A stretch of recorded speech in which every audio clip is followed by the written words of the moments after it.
Boa noite a todos, sejam bem-vindos a mais um Evangelho do Lar. Agradecemos a presença e também da espiritualidade maior, que já está conosco já há algum tempo, fazendo a limpeza, a asepsia das nossas casas, para o nosso maior conforto espiritual e moral e de todos aqueles que são trazidos aos nossos lares para escutar essas palavras tão importantes quanto para nós mesmos. E feita essa breve introdução e o aviso que essa sessão está sendo gravada para a posterior postagem no YouTube, convido o meu amigo Rubem a fazer a prece inicial. Nosso Pai, na terra e no céu, sagrado é teu nome. Seja feita a tua vontade conosco como no espaço. Dai-nos do teu pão o suficiente para o dia. Em tua compaixão, perdoai-nos e alargai-nos nossos corações, para que perdoemos uns aos outros.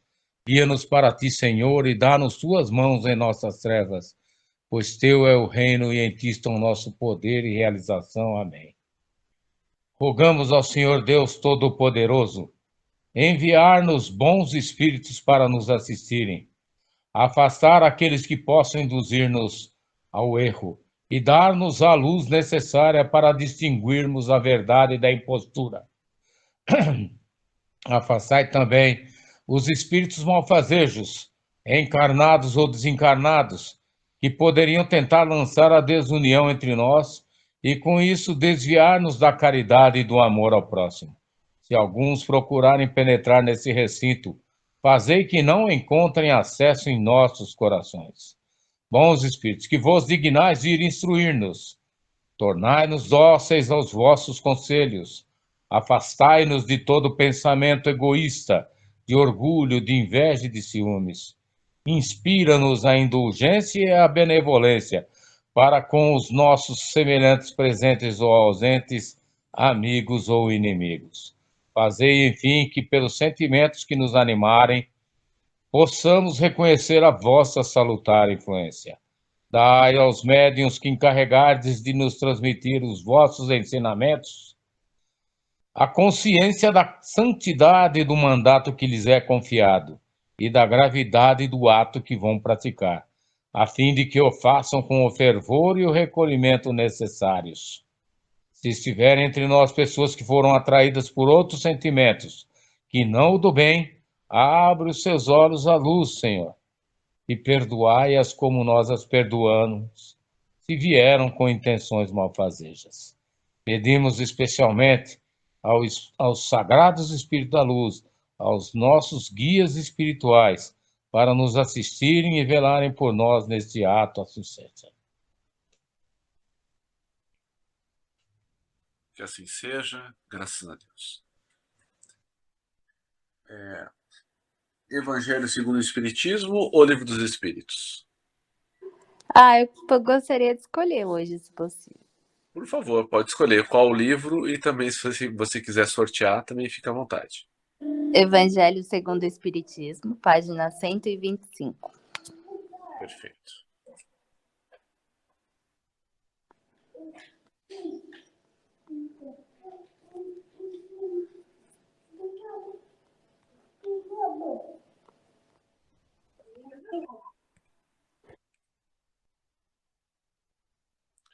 Cento e 126, Carol?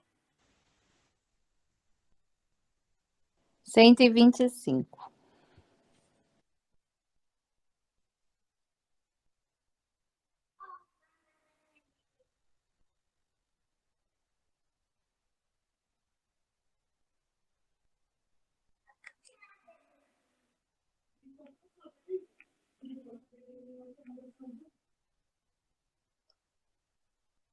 Pecado por pensamento, adultério. Aprendeste que foi dito aos antigos: não cometereis adultério. Eu, porém, vos digo que aquele que tiver olhado uma mulher com mau desejo para com ela, já em seu coração cometeu adultério com ela. A palavra adultério não deve absolutamente ser entendida aqui no sentido exclusivo da acepção que lhe é própria, porém num sentido mais geral. Muitas vezes Jesus a empregou por extensão, por designar o mal. O pecado, todo e qualquer pensamento mau, como por exemplo nessa passagem. Porquanto se alguém se envergonhar de mim e das minhas palavras, dentre esta raça adúltera e pecadora, o Filho do Homem também se envergonhará dele, quando vier acompanhado dos santos anjos na glória de seu Pai. A verdadeira pureza não está somente nos atos, está também no pensamento, porquanto aquele que tem puro coração nem sequer pensa no mal. Foi o que Jesus quis dizer. Ele condena o pecado, mesmo em pensamento, porque é sinal de impureza. Esse princípio suscita naturalmente a seguinte questão: sofrem-se as consequências de um pensamento mau, embora nenhum efeito produza? Cumpre-se faça aqui uma importante distinção. À medida que avança na vida espiritual, a alma que enveredou pelo mau caminho se esclarece e se despoja pouco a pouco de suas imperfeições, conforme o maior ou a menor boa vontade que demonstre. Em virtude de seu livre-arbítrio, todo pensamento mau resulta, pois, da imperfeição da alma. Mas, de acordo com o desejo que alimenta de depurar-se, mesmo esse mau pensamento se lhe torna uma ocasião de adiantar-se, porque ela o repele com energia. É indício de esforço por apagar uma mancha. Não cederá se apresentar a oportunidade de satisfazer um mau desejo. Depois que haja resistido, sentir-se-á mais forte e contente com a vitória. Aquele que, ao contrário, não tomou boas resoluções, procura a ocasião de praticar o mau ato. E se não leva a efeito, não é por virtude de uma vontade, mas por falta de ensejo, de oportunidade.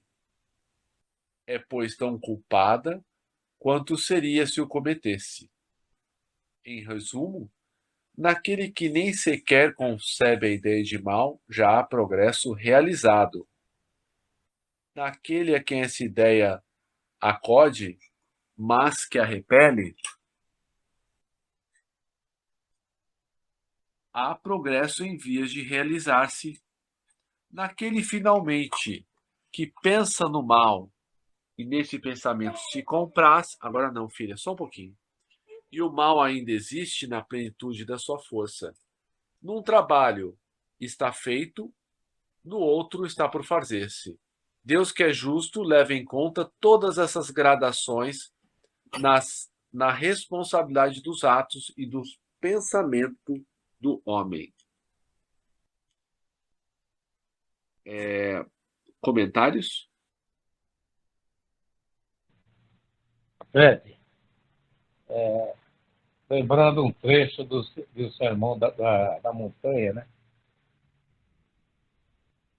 Sobre a bem-aventurança, né? Quando Jesus fala, bem-aventurados os puros, os limpos de coração, porque eles verão a Deus, né? E São Paulo também, nas suas pregações, ele falou, dia virá em que despiremos a veste mortal para vestir a da imortalidade. Uma frase muito, muito poderosa, muito forte, né? Mas que condiz com o que a nossa leitura, né? Difícil para o ser humano se despir de suas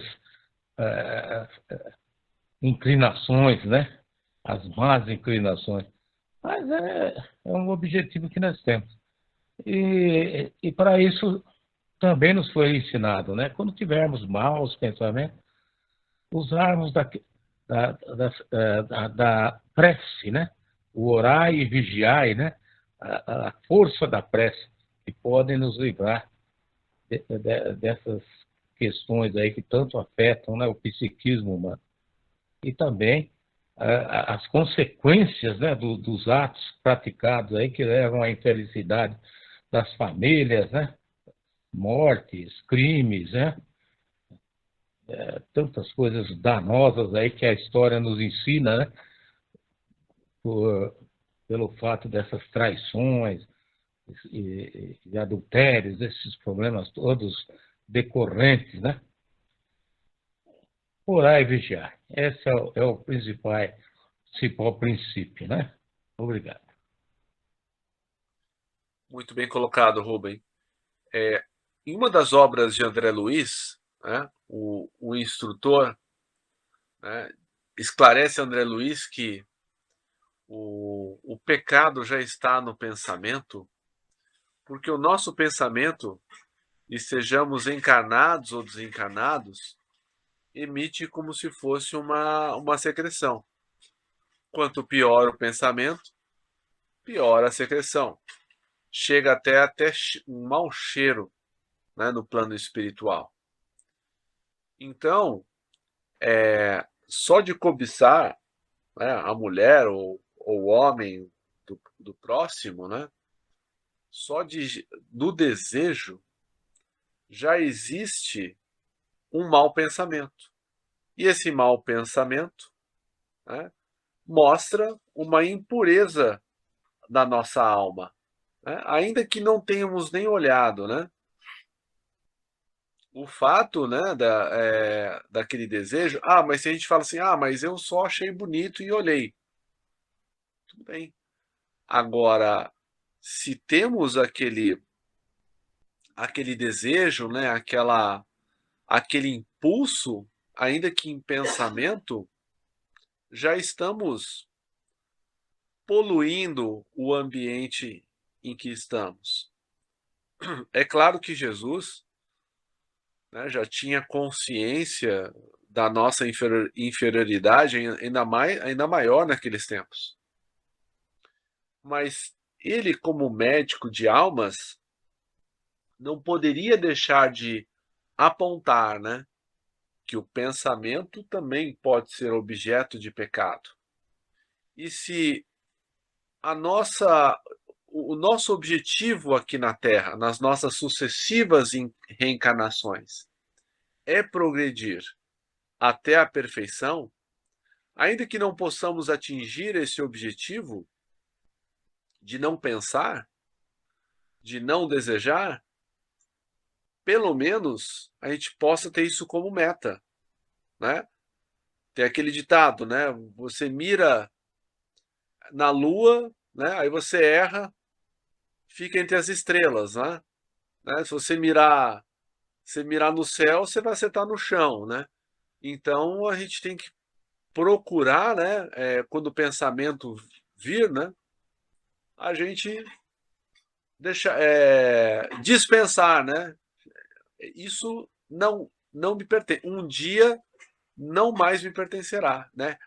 É o que o texto fala, né? Repelir com energia. Nós repelimos com energia esse pensamento, né? Então, é isso. Alguém mais quer fazer algum comentário?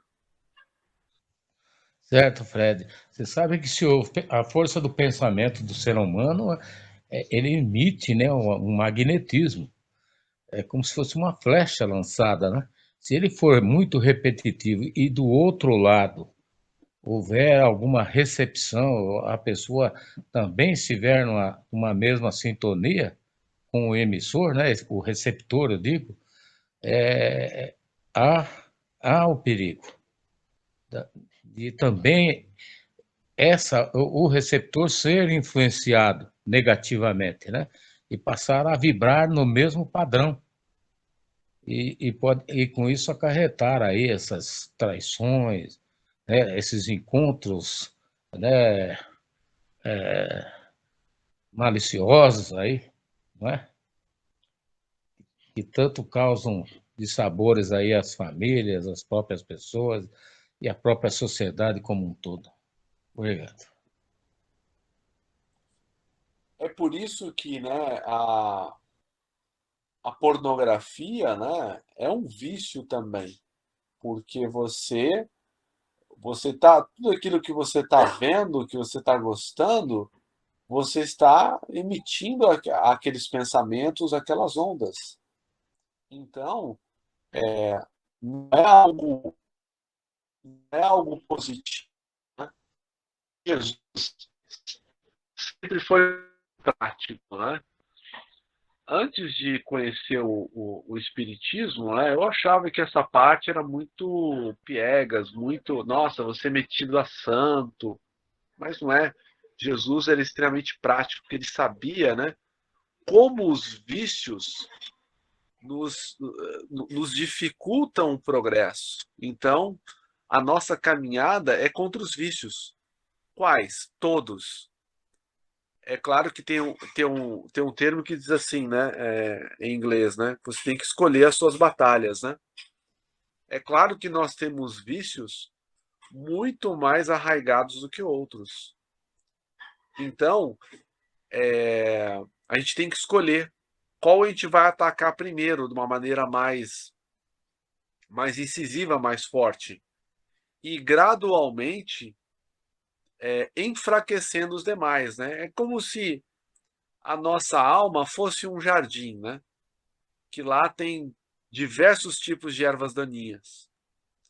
Umas que você segura na árvore, com os dois pés, puxa e não sai, que são as mais resistentes, né?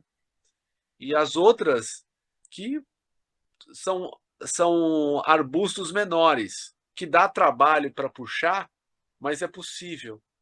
Então, enquanto a gente enfraquece as mais fortes, a gente vai arrancando as mais fracas, né? Para não deixar que ela enraize, né? E a mesma coisa nós temos que procurar fazer com os nossos filhos, né? Porque nossos filhos são espíritos, nossos filhos não nos pertencem. Eles estão conosco por um tempo. E essa primeira idade, né, até os 6, 7 anos, eles estão como uma esponja, né? Mas nós já percebemos algumas tendências instintivas neles que devem ser combatidas, né? Que a gente deve, sempre pela conversa, sem bater, né? E conversando, falar, olha, né? Não pode ser, ser bravo assim, não pode fazer dessa maneira, né? E eu acredito que nós podemos mais ou menos utilizar essa mesma abordagem conosco mesmo, né? Então, por exemplo, se eu estou numa determinada rua, vejo lá longe que vem uma mulher estonteante, eu já nem vou olhar na direção, né? Porque eu sei que se eu focalizar na minha tela, bons pensamentos não vão surgir, né? E a gente não deve ter vergonha dos maus pensamentos, né? Porque a vergonha faz com que nós não aceitemos quem nós realmente somos. E para nós nos superarmos, nós temos que abraçar esse homem velho, essa mulher velha que ainda habita dentro de nós. Então é preciso nos conhecer. Então, se eu sei que eu sou, né, egoísta, orgulhoso, eu já tive comportamentos de desvios sexuais, se eu sou viciado em entretenimento, tudo isso eu tenho que procurar combater, né? E assim, infelizmente, não existe uma fórmula mágica, né? Porque esse trabalho é nosso. Não adianta eu pedir para Jesus que retire essas más tendências de mim. Sou eu mesmo que vou ter que fazer isso, né? Folha a folha, galho a galho, esse trabalho é de cada um. Eu gostaria de contar rapidamente um fato que aconteceu comigo há uns 15 anos atrás, quando estava fazendo concurso. Eu estava namorando, eu acho que fui para Palmas do Tocantins. Aí, meu amigo, a gente conheceu duas meninas também, estavam fazendo prova lá, e assim, duas meninas muito bonitas. E assim, qualquer que se interessasse por mim ia ser muito difícil resistir. Aí a coisa, a gente estava num lugar jantando, aí eu falei, quer saber, eu vou no banheiro. Aí fui no banheiro e fiz uma prece. Falei, Senhor, eu não tenho condições de resistir. Me ajuda, tira isso da minha frente. E pedi com fé. Deu 5 minutos, voltei para a mesa, um olhou para o outro, falou, tô cansada, vamos dormir? Aí meu amigo, né, que era solteiro, não tinha nada a ver com isso, mas o que aconteceu, né? Elas estavam tão na nossa. Falei, pois é, né? O que será que aconteceu? Então isso prova que quando a gente quer resistir à tentação, a gente não precisa resistir sozinho, mas a gente tem que colocar esses 10%, né? Esses 10%. Pai, afasta de mim esse cálice. Eu não tenho condições de resistir. E a gente é auxiliado nesse sentido. Como a gente é auxiliado também pelos espíritos trevosos, ignorantes, quando eles veem que a gente quer fazer uma coisa e está sem coragem, né? É que nem aquela carroça que para, né, na beira da ladeira, né? Ali vai para frente, vai para trás e não desce a ladeira, né? Aí o que eles fazem? Eles sopram a nossa brasa, né? Empurra, né, o nosso desejo ladeira abaixo e daí a gente já sabe o que acontece, né? Tudo fica muito mais difícil. Pessoal, comentários? Eu acredito que seja tão grave quanto o homicídio, até porque está entre os 10 mandamentos, né? E até banalizaram, deixou de ser crime como era antigamente, mas eu acredito que espiritualmente a gravidade seja a mesma. Rubem? Apesar de ele ter sido retirado, né, do rol dos crimes, né, Carol? Ele nem figura mais, né? Uma pena, porque para mim é tão grave quanto por estar na tábua principal. Às vezes essas mudanças não são muito danosas, né, para a evolução da sociedade, mas os legisladores, né, não sei no que pensam, né, esquecem que existe a célula máter, a família, os padrões de ética e de honra, né, que deve permear as famílias, eles atuam para, não sei, parece que tem uma tendência a querer destruir, né, a família como um todo, sei lá. Estamos pela misericórdia de Deus. Como sempre, sempre pela misericórdia de Deus. É isso mesmo. Mas são um reflexo dos dos tempos em que vivemos, né? Em que todos aqueles espíritos que estavam nos umbrais, nas trevas, né, foram permitidos reencarnar na Terra. E nós que não somos mais tão maus assim, mas ainda temos as nossas imperfeições, temos que lutar com esse acréscimo, né, de malefícios, de más tendências, né? Por isso que a religiosidade é tão importante em nossos tempos. Porque a religião, a religiosidade, nos dá uma né, um freio, né, para as nossas más tendências. Né? E aí é cultivar o bem. Eu gostaria de ler mais um pouco. Verdadeira pureza, mãos não lavadas. Então os escribas e fariseus que tinham vindo de Jerusalém aproximaram-se de Jesus e lhe disseram: Por que violam os seus discípulos a tradição dos antigos, uma vez que não lavam as mãos quando fazem as refeições? E Jesus lhes respondeu: Por que violais vós outros o mandamento de Deus, para seguir a vossa tradição? Porque Deus pôs este mandamento: honrai o vosso pai e a vossa mãe, e este outro: seja punido de morte aquele que disser a seu pai ou a sua mãe palavras ultrajantes? E vós outros, no entanto, dizeis: aquele que haja dito a seu pai ou sua mãe, toda oferenda que faço a Deus vos é proveitosa, satisfaz a lei, ainda que depois não honre, nem assista a seu pai ou a sua mãe. Tomam assim inútil o mandamento de Deus pela vossa tradição, ou seja, o culto exterior, né? Que até hoje é praticado, né? Quantos de nós, né, já foram frequentar uma igreja, um templo, e olha que acabava, dava graças a Deus que acabou, agora eu posso ir para casa, posso assistir meu jogo, posso assistir minha série, posso fazer isso, posso fazer aquilo, né? E Jesus continua: hipócritas, bem profetizou de vós Isaías, quando disse: esse o povo me honra de lábios, mas conserva longe de mim o coração.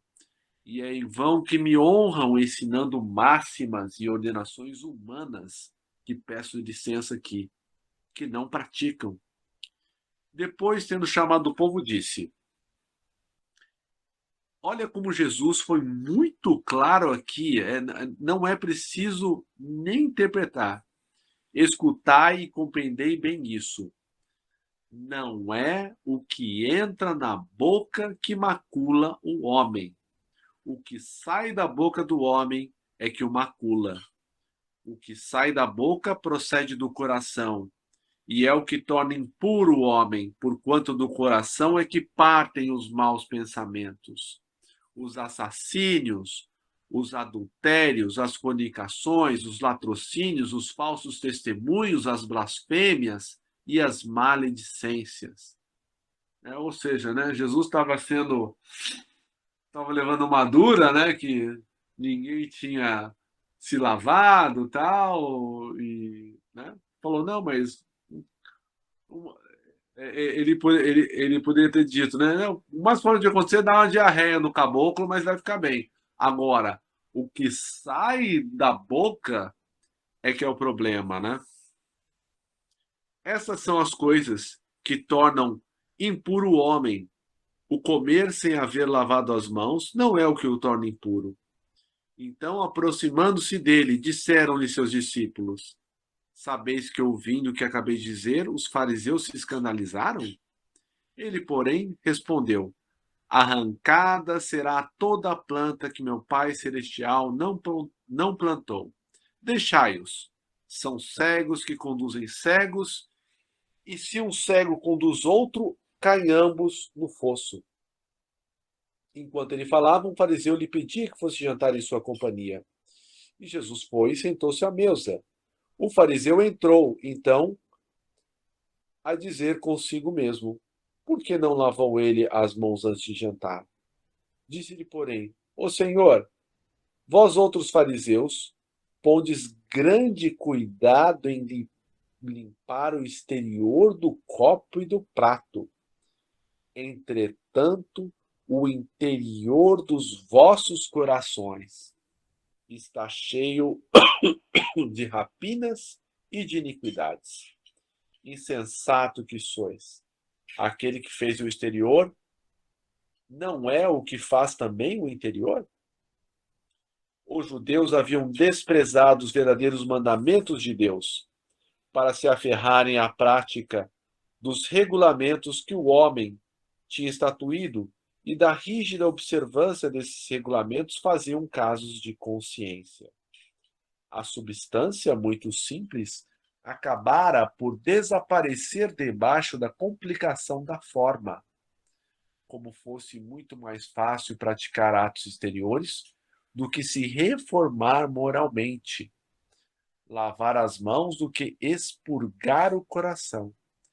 Iludiram-se a si próprios, os homens, tendo como quites para com Deus, por se conformarem com aquelas práticas, conservando-se tais quais eram, visto se lhes ter ensinado que Deus não exigia mais do que isso. Daí ao haver dito ao profeta: é em vão que este povo me honra de lábios, ensinando máximas e ordenações humanas. Verificou-se o mesmo com a doutrina moral do Cristo, que acabou por ser atirada para segundo plano, onde resulta que muitos cristãos, a exemplo dos antigos judeus, consideram mais garantida a salvação por meio das práticas exteriores do que pelas da moral, o compromisso de domingo. E é a essas adições feitas pelos homens à lei de Deus que Jesus alude, quando diz: arrancada será toda planta que meu Pai Celestial não plantou. O objetivo da religião é conduzir a Deus o homem. Ora, este não chega a Deus senão quando se torna perfeito. Logo, toda religião que não o torna melhor não alcança o seu objetivo. Toda aquela que o homem julga poder apoiar-se para fazer o mal, ou é falsa, ou está falseada em seu princípio. Tal resultado que dão as que a forma sobreleva ao fundo. Nula é a crença na eficácia dos sinais exteriores, se não obsta a que se cometam assassínios, adultérios, expoliações, que se levantem calúnias, que se causem danos ao próximo, seja no que for. Semelhantes religiões fazem supersticiosos e hipócritas fanáticos, não porém homens de bem. Não bastam se têm as aparências da pureza. Acima de tudo, é preciso ter a do coração. Comentários? Você me fez lembrar daquela passagem terrível, né? E quando Jesus estava sendo julgado lá, e o tal do Pôncio Pilatos, né? Lavou as mãos, né? Uma atitude assim de se eximir, né? De culpabilidade pelo crime que iriam praticar, né? Executando um inocente, né? O Salvador, o Messias. Também nós temos que. Eu me lembrei também de uma frase de Benjamin Franklin: melhor o bem feito do que o bem dito, né? São as nossas atitudes que mostram quem realmente nós somos, né? E da importância que nós temos para nossos amigos, nossas famílias, né? Para toda a sociedade. Então, vamos perseverar no bem, né? E prática de caridade, de amor aos semelhantes, né? E cumprir aí com os desígnios de Deus, né? Na medida do possível. Obrigado, meu irmão. Por nada, Rubem. Mais alguém quer fazer algum comentário?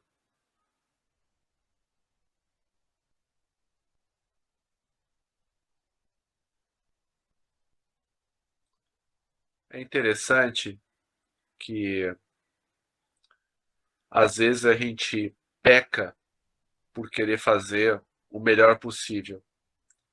E aí tem uma frase que diz assim: o ótimo é inimigo do bom. E às vezes a gente quer, né, uma perfeição que ainda não nos é possível. E daí, ao invés de fazermos alguma coisa, não fazemos nada. Então, Rubem, eu peço licença para dizer que quando tivermos dificuldade, que possamos fazer, ainda que de má vontade, porque um ato bom de má vontade é melhor do que nada fazermos. Porque a boa vontade nós podemos cultivá-la, né? Você faz 10 vezes uma coisa de má vontade, na 11ª você faz sem reclamar. Aí na 25ª ou na 89ª você faz de boa vontade. Então tudo é treino. Tudo. E às vezes a gente reclama demais das coisas que nos acontecem, das situações que nos apertam, né? Lembrando que é sempre a questão do mal aparente. A gente sempre deve pensar que todas as situações da nossa vida são para nos testar, para nos fazer melhores. Se nada acontece de ruim, se nossa vida é um mar de rosas, como é que nós vamos nos tornar melhores?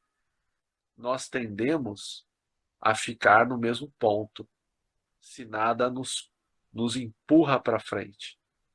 Então, a questão dos pensamentos é uma questão tormentosa, é uma questão difícil de remediar, porque nós estamos muito mal acostumados a pensar mal. Mas por que pensamos mal? Porque muitas vezes a gente não faz a curadoria do que a gente assiste, das nossas conversas, né? Então, se a gente deixa um pouco do lixo entrar, o que nós vamos pensar? Lixo também. Vai ser mais difícil a gente ter bons pensamentos. É por isso que Jesus era extremamente prático com relação aos vícios. Porque ele sabe que larga é a porta que leva à perdição, né? Aquelas portas gigantes, bonitas, que abrem com duas folhas, né? E apertada é a porta que leva ao caminho do bem, estreita, né? Porque você tem que se abaixar para entrar nela, né? Você não consegue entrar com os vícios. Então, por isso que Jesus nos convida a ir abandonando os nossos vícios. Acho que é isso. Mais alguém, pessoal? Rubem, palavras finais? Isso aí nos remete à esperança. Se vocês me permitem, eu vou fazer uma leitura aqui sobre esse tema, né, da esperança. A esperança é a estrela que norteia as nossas mais belas aspirações.